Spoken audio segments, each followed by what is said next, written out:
Hi, welcome to How to D&D. My name is Fred Wheeler and today I'm going to talk about monster tactics for Dungeons & Dragons 5e.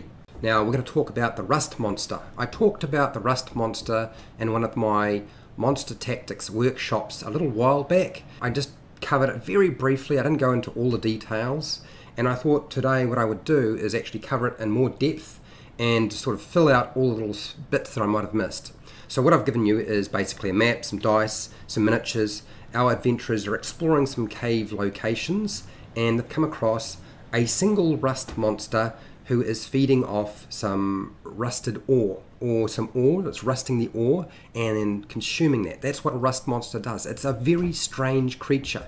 It's a completely weird monster. There's so many weird monsters in Dungeons and Dragons, but this is certainly one of the strangest. And it's not really a combat monster. So if you want to find details for the rust monster, have a look on page 262 of the monster manual for the rust monster. Oh my, I've got a storm outside. The rust monster is so strange that it doesn't eat flesh. It actually rusts metal and then consumes that rust, and it's really not interested in meat or vegetables. So it's not like this thing is going to attack something and then try to consume it. All it wants to do is go after the metal so it can rust it and consume that. This means that a party of adventurers is the last thing that a rust monster is interested in. Truthfully, they would not go after a group of adventurers. They're more likely to stumble across a group or one rust monster rusting some metal. So in most cases, when you're dealing with a rust monster, it'll just be probably consuming metal items or a structure that's metal, where there's nobody around whatsoever. There's no creatures, no humanoids, nothing that can give it any kind of hassle. What it's likely to do is it's going to go after one adventurer, provided it doesn't have a sharp pointy thing that it can stick at that rust monster. Now, Rust Monster has a reasonable armor class. It's a 14. It's got natural armor because it's got an insectoid carcass on it. You know, it's got plates all over it, so it's got some natural protection, but that's not going to solve the problem. It doesn't really need that hassle. Rust monsters would be hunted to extinction. There wouldn't be a single rust monster left if they actually engaged in fights every time they came across something. So the chances are, when they come across a rust monster that's feeding, it's going to run away. I would imagine that a smart group of adventurers would probably decide to run away or shoot it from a distance. You don't want to get too close. That's the concept. So how do you use a rust monster if the rust monster is likely to run away and the adventurers are probably going to avoid getting into combat, so you can't actually do anything with the rust monster because nobody's getting close enough to actually use that rusting ability. Rust monsters can detect metal. It has an iron scent and it can detect metal up to 30 feet.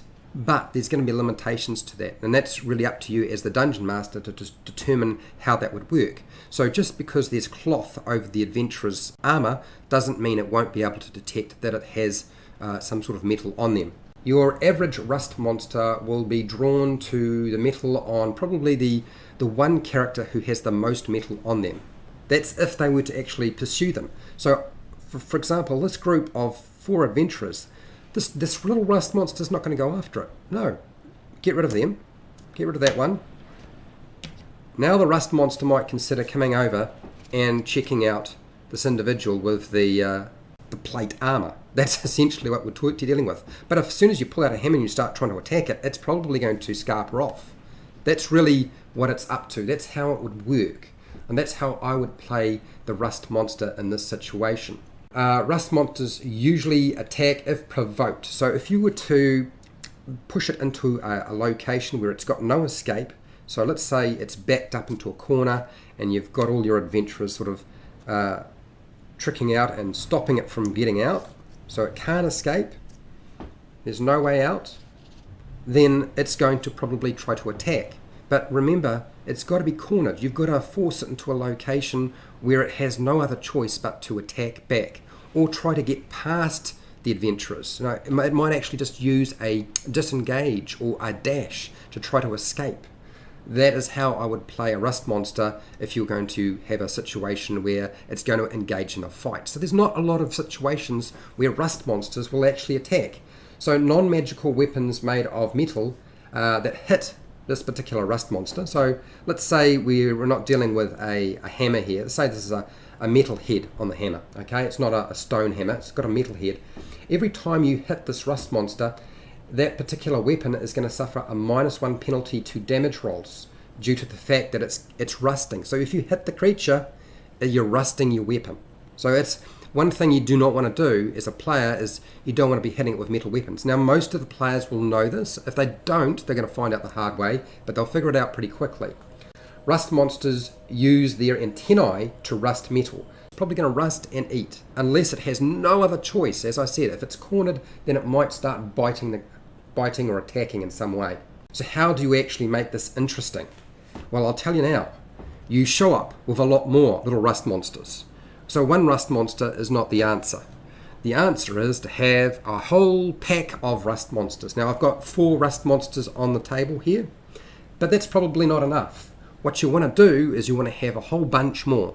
Now whether you use a stand-in for that, it's up to you. I would go with packs of rust monsters to be effective. Otherwise they don't stand a chance. They've got 27 hit points, so it's a half challenge. So a level 1 character might struggle with a rust monster in its early stages, and they might lose a weapon or have a weapon destroyed or have a weapon suffer some penalties. But this is going to be more likely to be effective. Their bite is only going to cause like 5 points of damage on average. You roll out an 8-sided dice and you add +1 to that. It's attack roll. With a d20, you're only adding a +3 to that with your attack, so it's not likely to hit very often. In fact, it's much less likely to hit than the player's characters. And there's only going to, if there's only one or a couple, you're only going to get a couple of rounds and the battle is over. So one rust monster is probably going to last maybe 1 or 2 rounds and it's dead with level 1 characters. If you start increasing the level, then they're going to probably last even less time. So use packs of rust monsters to be effective. Otherwise, you're kind of wasting your time. Okay, so one of the things we need to talk about is the fact that rust metal is one of the traits for the rust monster. So that means that any non-magical weapon made of metal that hits the rust monster corrodes. So it essentially says here that if it's a magical weapon, it doesn't rust it. So whether they strike the rust monster or the rust monster uses its antennae to attack, it's not going to rust metal items that are magical. That kind of sucks. That takes the scariness of the rust monster away. And this is not in the monster manual, but I would advise you to actually get rid of that. I know it sucks to lose magic items or have them damaged in some way, but that's what makes the rust monster so fearsome and so interesting, is the fact that they can affect the magical items of a party. Because really what you want is not this situation of one little creature being attacked, one rust monster, and the group cornering it and bashing it, or just moving away and peppering it with fire. Rust monsters move 40 feet, so they can move faster than the party, but in any case, if they start moving back, the chances are it's not going to be heading towards them. It'll be running away, and they'll just pepper it with fire. Ranged attacks, longbows, stuff like that. Don't engage in that sort of thing. Use more than one creature, and make sure that its rusting ability can rust magic items. That makes it so much scarier.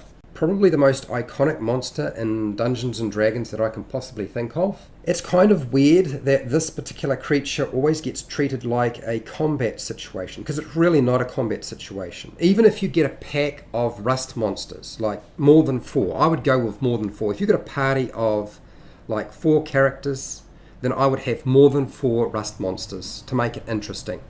Because what you want is a situation that's more like the Benny Hill show, where you have our party running around in a circle being chased by a pack of rust monsters, round and round in circles. That's essentially what you're after. That's going to make the whole situation much more interesting. And that's probably what should be happening. They should be running away from the pack of rust monsters, not the rust monster having to run away from them or getting butchered really quickly. Look, in the monster manual it talks about a single rust monster can confront a squad of orcs and there'd be fear from the orcs. I don't think that's the case. I think orcs would actually probably just move away and throw javelins. Okay, look, if you found this video helpful or informative, please share, like, and subscribe if you haven't done so already. Look, I do videos every single day, and there will be another video, something like this. If you want to ask any questions, do it just after this live stream, because I'm going to hang around. Or if you're not present for the live stream, you can put it in the comments and I'll answer those questions as best I can, as I always do. If you want to support my channel, then watching the videos is really good. I've got some other videos you might find useful. You can watch those. Or if you really want to support my channel, you'll find in the description an affiliate link. Now, if you buy online, you click on that link and you buy something online. You don't even have to buy the thing I'm linked to. You could go somewhere else after you click on that link. I get a small commission, you pay exactly the same price, and you support my channel so I can keep doing this sort of thing. And hey, till next time, keep rolling those 20s.